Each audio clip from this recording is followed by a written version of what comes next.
owó tó fẹ́ fi ṣe ẹjọ́ ọmọ ẹ̀, owó tó fẹ́ fi ṣe autopsy, owó tí bàbá yẹn fẹ́ fi ṣe DNA lásán là ń fún woman yìí o. Bukky Jesse gan tó ń fún woman mi tó ń fún bàbá ẹ̀ lówó lóṣooṣù pé kí bàbá yẹn máa fi jẹun.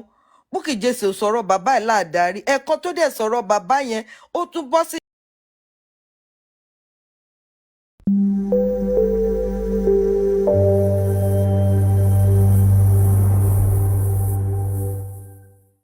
wá gang up.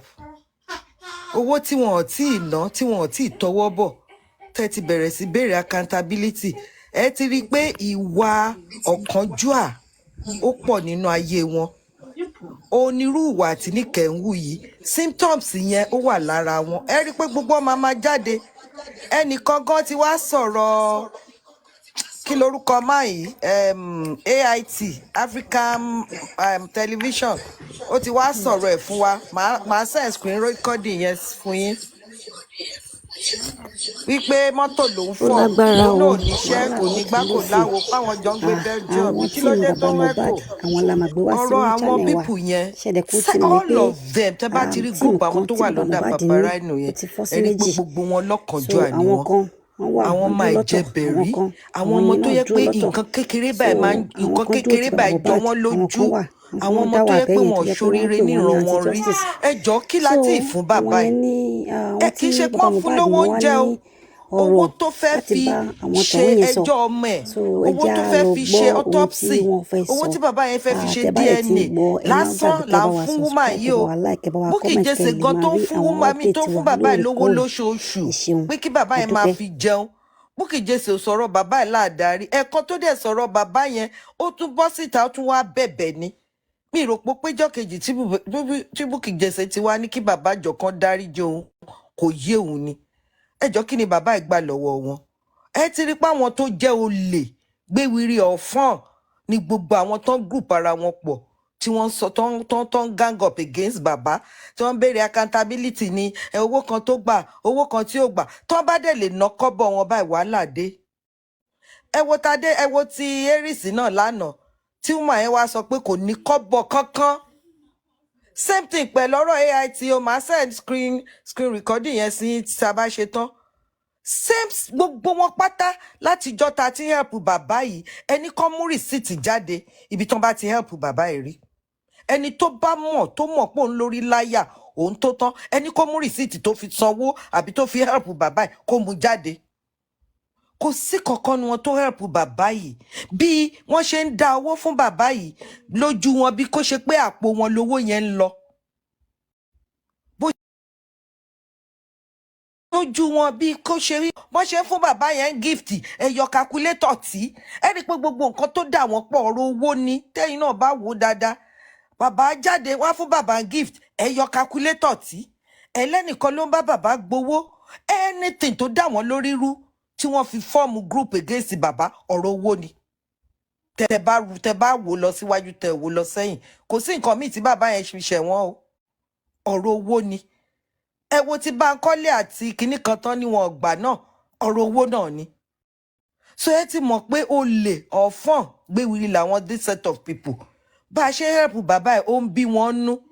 Wọ́n ló ń dùn mọ́ màmá. Wọ́n ní bàbá ò wá justice, bàbá ò wá gbá, bàbá ò wá wo.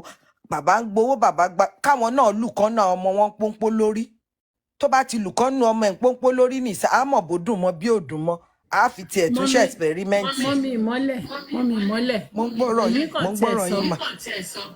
Mo ń bọ̀ ẹ̀jẹ̀ mute.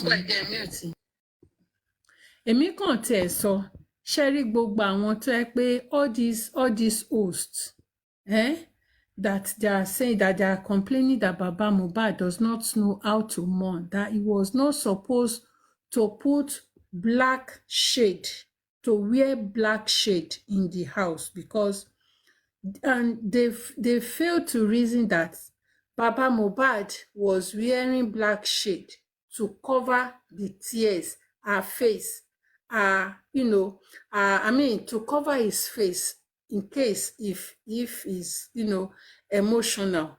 At times when they are talking, when they are commenting, when they are saying anything, it might be emotional.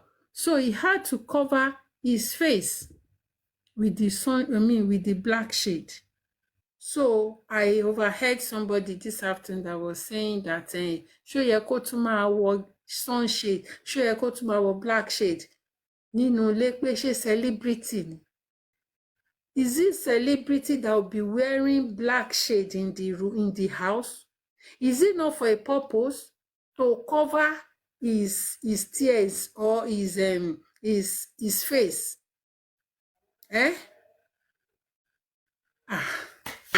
Ṣẹ́rí páwọn èèyàn ti fẹ́ ya wèrè. You see most of these hosts that they are condemning Baba Mohbad. Now, okay, we are accepting it that Baba Mohbad does not know how to mourn. He doesn't know how to do things. Shebi is singing, okay, he's singing while he was supposed to cry. And the other time when he was emotional on live and he was crying, this same group, you came together again to condemn him. Why are you emotional? You know you want to be crying. You know you want to be emotional. Why coming live? You are using your emotions to beg for money. You are using your emotions to beg for money. Please, ẹ jọ̀ọ́ ẹ máa bá mi sọ fún wọn bẹ́ẹ̀ yẹn jọ̀ọ́. Ẹ jọ̀ọ́ ẹ máa bá mi sọ each time tẹ́ bá ti rí wọn ẹ jọ̀ọ́ ẹ máa bá mi comment ẹ̀ bẹ́ẹ̀. Ẹ bá mi sọ fún wọn wípé kán wá set practical example fún Baba Mohbad, because it's as if pé etí Baba Mohbad di àbí nǹkan tó ń sọ nìyẹn pé àwọn etí ẹ̀ di okay, ṣebí tètè ẹ̀ bá di ojú ẹ̀ ò lè fọ́ náà. Set a good example for Baba Mohbad. We need you, please. A practical example for Baba Mohbad. Come and set it. Please, he needs to watch you. Ẹ jọ̀ọ́ má bá mi sọ fún wọn bẹ́ẹ̀, ẹ jọ̀ọ́. Because tẹ́ bá ti pa ọmọ yín, tẹ́ bá ti mourn, Baba Mohbad á máa wò yín, tó bá ti ń wò yín á máa practice mourning lára yín. Please. Irú kátìkàtì wo leléyìí? Ṣá lè sọ̀rọ̀. Mama disrespect, máa sọ̀rọ̀ jákàjáká, máa ṣe jákàjáká. You cannot talk like that to your father. You cannot. And you cannot even allow somebody to talk like that, to talk you down. Wàá máa sọ̀rọ̀ jákàjáká, wàá máa disrespect ẹ̀. Very anyhow human being. Anyway, I don't want to say anything, Sha. Ẹ sọ̀rọ̀ mọ́ mi mọ́lẹ̀. Ẹ ṣeun mà. Ṣé rí i pé ọ̀rọ̀ wọn ó ti fẹ́ di wèrè báyìí nísìn? Because èmi understand ibi téèyàn tún ti analyze nǹkan téèyàn fi sójú. Ẹ jọ̀ọ́ kí la gbé kí la jù? Kí ló kàn wọ́n pẹ̀lú glasses tí bàbá yẹn tún fi sójú? Wọ́n ti fẹ́ ya wèrè o. Bàbá yẹn ti fún wọn pressure gidi gan ni o. Because with what you are even saying now, mo wá ti rí i pé ọ̀rọ̀ àwọn people yìí ó ti kúrò lójú lásán. Wọ́n ti di ẹni ẹ̀kọ́ ni. Ẹ jọ̀ọ́ kí ló kàn wọ́n pẹ̀lú ìgò tí bàbá fi sójú? Ṣé bí ìgò lẹ́yìn náà fi sójú yìí kò kàn jẹ́ tinted ni? Bàbá yẹn dẹ̀ lè lò nítorí number one, èèyàn máa ń lo tinted glass torí iná. Èèyàn máa ń lò lórí kọ̀ǹpútà. Èèyàn lè lo anytime because ibi tó jókòó sí yẹn ẹlòmíì máa ń lo báwo náà ṣe. Prince. Ẹlòmíì máa ń tìtorí kíná má wọ̀ lójú. Reflection. Àwọn tó máa ń lo ring light ló nǹkan yẹn. Ẹlòmíì á wò pé kí reflection. Ẹkún tí màá yẹn máa sùn ló fà á. Ṣé rí analysis lórí ìgò yìí. Àwọn tó tiẹ̀ ń sọ yẹn orí wọn ò pé rárá. Orí Ọlọ́run Madam Comfy. Ọ̀rọ̀ wọn mà ti bà wá di nǹkan tí ó jẹ́ pé èmi ò mà tiẹ̀ wá kò tiẹ̀ ká wá wò wọ́n mọ́ rárá. Ká kàn máa gbé nǹkan burúkú tọ́lọ́run bá ti ń sọ pé wọ́n ń ṣe báṣìírí níkẹ́ ṣe tú yìí ká máa gbé síta ni.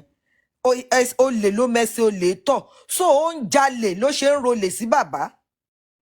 Because tí ò bá jalè báyìí nísìn kò ní máa ronú pé bàbá ń jalè. A dẹ̀ sọ fún yín ní ẹ lọ lo ọmọ yín pọ́npọ́ lórí kẹ́ ẹ pa. Tẹ́ bá ti lè pa ọmọ yín ẹ wá máa fi tọrọ owó. Èmi ò tí ì rí nǹkan tí bàbá Mohbad ṣe o. Bàbá yìí ò ṣẹ̀ kò ṣe nǹkan kan rárá.